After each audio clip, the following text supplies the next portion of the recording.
अस्सलाम वालेकुम, मैं हूं काशिफ हसन और आप देख रहे हैं मिल्लत टाइम्स। किसी ज़माने में बीजेपी और हिंदुत्व के फायर ब्रांड नेता रह चुके परवीन तोगड़िया ने एक बार फिर मीडिया से बात करते हुए मुसलमानों के ख़िलाफ़ जहर उगला है।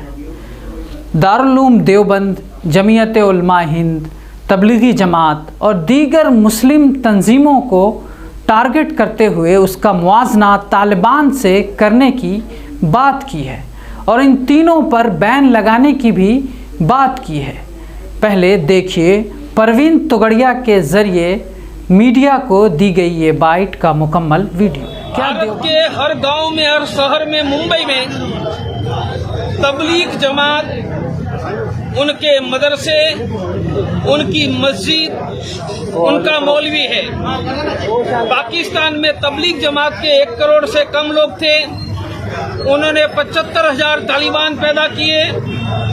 भारत में 7 करोड़ तबलीगी है, तो भारत का तालिबानीकरण का खतरा ज्यादा है। भारत सरकार को तालिबानों का विचार का केंद्र, आइडियोलॉजी का दारुल उलूम देवबंद, तबलीग जमात और जमायत उलेमा हिंद, तीनों पर तत्काल प्रतिबंध लगाना चाहिए। बस आपको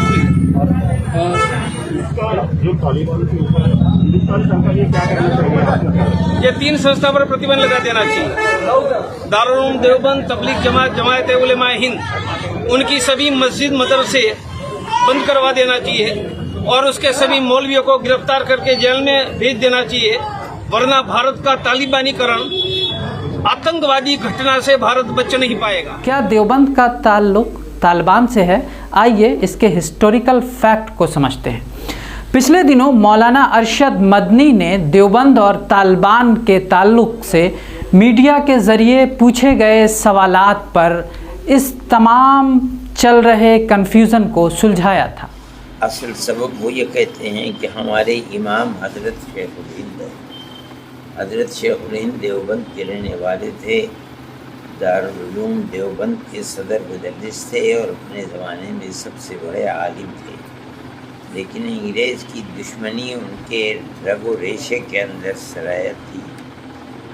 फिर अंग्रेज़ ने उनको पकड़ा और पकड़ कर उनको माल्टा की जेल में बंद किया और 4 साल वो वहाँ रहे।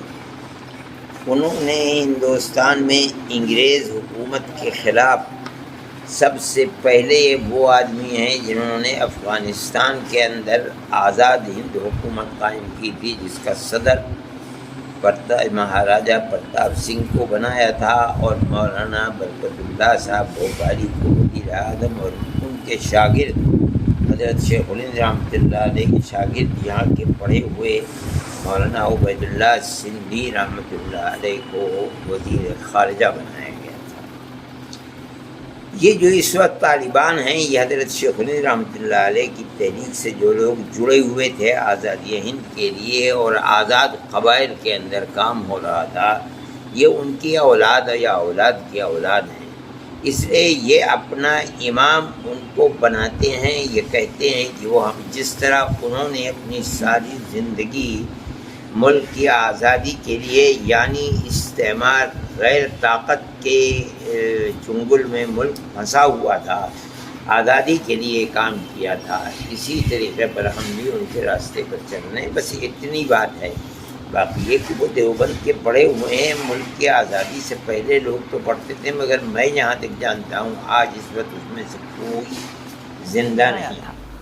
तोगड़िया भले ही हिंदुस्तानी मुसलमान को तालिबान से जोड़ रहे हैं, लेकिन हिंदुस्तानी एक्टिविस्ट और इंसाफ पसंद लोगों का एक बड़ा तबका, एक बड़ी तादाद तोगड़िया जैसी जहनीत रखने वालों को तालिबानी कह रहे हैं। मशहूर वकील प्रशांत भूषण ने नेहा भारती, जो एक मशहूर एक्टिविस्ट हैं, उसका एक ट्वीट शेयर किया है। देखिए नेहा भारती का ये वीडियो। योगी जी ने एक तरफ कहा है कि अपने ही मुल्क में भी तालिबान की एंट्री है, तालिबान जैसे लोगों को एक्सपोज करना है, तो हो सकता है। बिल्कुल बिल्कुल, मैं बिल्कुल उनकी बात से ये तो बिल्कुल सहमत हूँ कि हमारे भारत में तालिबान है। हमारे भारत में तालिबानों की एंट्री हुई थी 2014 में और वो तालिबान हमारे भारत में इस कदर फैल गया है। आप देखिए सुरेश के चौहान जो है तलवारें लेकर फोटो खिंचवाते हैं, बंदूकें लेकर फोटो खिंचवाते हैं, और वो हमारे भारत के अगर मीडिया में है, हमारे मीडिया को दिखाते हैं तो हमारे भारत में तालिबान है। अगर आप भगवाधारी झंडा लहराते हैं, अपने देश का तिरंगा को भूल जाते हैं, तो हमारे भारत में तालिबान है। अगर आप किसी मुसलमान, किसी लाचार को मारते हैं अपना हिंदुत्व मजबूत करने के लिए, तो हमारे भारत में तालिबान है। अगर आप किसी दलित बच्ची का बलात्कार कर देते हैं और आप हिंदुत्व के नाम पर ऊंचे हो जाते हैं कि आपने उस बच्ची का रेप कर दिया, बलात्कार कर दिया, तो हमारे भारत में तालिबान है। ये हमें जो भगवा कलर का तालिबान दिखा वो हम सबके सामने है।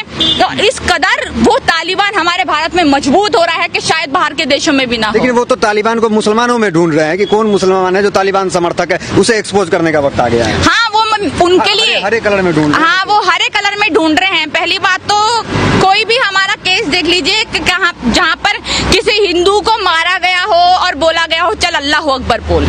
हमारे भारत में कोई भी ऐसा केस हमने नहीं दिखा, पर हमारे भारत में हमने ये देखा कि चल जय श्री राम बोल, नहीं तो तू पिटेगा, नहीं तो तू पाकिस्तान जा।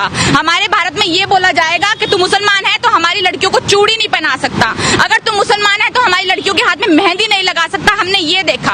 और फिर आप कह रहे हैं कि मुसलमान तालिबान होते हैं। अरे जनाब, अपने अंदर झांक कर देखिए। अगर अपने आप को शीशे में देखते होंगे ना, आपको अपने अंदर खुद एक तालिबानी दिखता होगा। जो आपने पूरा चोला पहन रखा है, उसके पीछे जो लाल कलर छुपा हुआ है, उसको जरा देखिए आपको पता चलेगा कि हमारे भारत में 2014 के बाद जो तालिबान की जो जगह है वो कौन से जाति, कौन सी कौम ने ले ली। हमारे भारत में हिंदुत्व इतना सॉफ्ट रिलीजन है, इतना हिंदू इतने सॉफ्ट लोग होते हैं, इतने प्यारे लोग होते हैं, पर अभी देखिए हमारे भारत में क्या हो रहा है।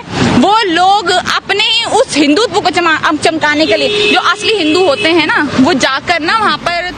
ये नए भारत का सच है। जो भी मुस्लिम घृणा और नफरत में तमाम हदें पार कर देगा और कर देता है, उसे सत्ता का सिंहासन मिलता है, कुर्सी मिलती है। फिर वो नेता हो, रेपिस्ट हो, आला अफसर हो, बड़ा से बड़ा अधिकारी हो, या फिर मॉब लिंचिंग करने और खुलेआम घूमने वाला, मुसलमानों को काट देने के नारे लगाने वाला और मुस्लिम नफरत में मानव बम में तब्दील हो चुका कोई आम शहरी ही क्यों ना हो, सबको आला एजाज़ से नवाजा जाता है। शायद परवीन तोगड़िया, जिसकी बीजेपी से आजकल बिल्कुल नहीं बन रही, बहुत सारी बातें परवीन तोगड़िया ने इस ताल्लुक़ से की हैं। इस भाषण के बाद ये उम्मीद की जा सकती है कि बीजेपी फिर से उसे गोद ले ले और परवीन तोगड़िया को सत्ता की मलाई खाने का एक बार फिर से मौका मिले। ये नया भारत है। बहुत बहुत शुक्रिया। मिलत टाइम्स को आपकी ज़रूरत है। हमारी आप माली मदद करें।